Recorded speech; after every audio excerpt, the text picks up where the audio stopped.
કારણ કે જે રીતની વાત જિગ્નેશ મેવાણીએ કરી ત્યારબાદ ગૃહમંત્રી હર્ષ સંઘવી મેદાનમાં આવ્યા અને હર્ષ સંઘવીએ સંસ્કારની વાત કરી દીધી. તમને લાગે છે કે આ બધું આખું એક પોલિટિકલી આખો ગેમ પ્લાન થઈ રહ્યો છે? કારણ કે જનતા તો છેલ્લે આમાં મૂર્ખ જ બને છે. દેખો, પોલિટિક્સ તો હોવાનું જ છે, કેમ કે છે સામે રાજકારણીઓ, તો રાજકારણ તો હોવાનું છે, એમાં કઈ ના નથી. પણ તો એ મુખ્ય મુદ્દો અને સમજદારીનો મુદ્દો એ છે, ફોર એક્ઝામ્પલ ગોપીબેન, મને કોઈ એવું કે વકીલિયા તું કેમ તારી વકીલાત જાડે છે, તો શું ખોટું લગાડવાનું છે? આવડી મોટી દુનિયા છે, જેને મજા આવે બોલે, વાણી અભિવ્યક્તિની આઝાદી છે. હું વકીલ છું તો લોકો મને કહે છે.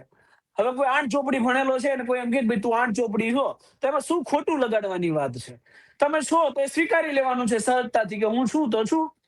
એટલે ઈગો કલેશ કરીને પછી તમે આવડી મોટી કોન્ટ્રોવર્સી કરો, પછી આટલી મોટી રેલીઓ કાઢો, પોલીસ પરિવારો રેલીઓ કાઢે, કોના સમર્થનમાં?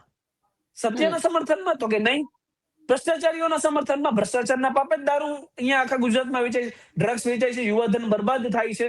તો એની માટે તમારે રેલી નથી કાઢવી. હવે પછી પાછું હું અહીંયા આઈપીએસ સંજીવ ભટ્ટનું નામ લઈશ તો કોન્ટ્રોવર્સી થશે આખી પોલિટિકલી. એમનું નથી લેતો, પણ હું એક સારા બહાદુર કોન્સ્ટેબલ સુનીતા યાદવની એક અહીંયા દ્રષ્ટાંત આપીશ, તમે ઓળખતા હશો. મંત્રીશ્રીના છોકરો કર્ફ્યુમાં લોકડાઉન હતું ત્યારે બહાર નીકળ્યો હતો અને એમને એફઆઈઆર કરાવી હતી. તો એ સુનીતા યાદવના સમર્થનમાં તમે રેલી કાઢી હતી? તો કે નથી કાઢી. સારા પોલીસ કર્મચારીઓના સમર્થનમાં રેલી કાઢી છે? તો કે નથી કાઢી.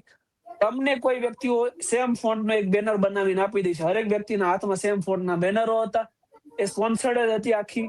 તો એ રેલી તમે કાઢો છો, તો જ્યાં તમારે સમર્થન કરવાનું છે ત્યાં સમર્થન નથી કરતા, આખું એક સ્પોન્સર્ડ સમર્થન ચલાવો છો. એટલે આપણને કોઈ ના કોઈ જગ્યાએ એવું લાગે કે આખો પોલિટિકલ એક પ્રોપેગેન્ડા ચાલે. એક વ્યક્તિ ઈગો સેટિસ્ફાય કરવા માટે લડે છે અને એક વ્યક્તિ એ જન સમર્થન સાથે વાહવાઈ માટે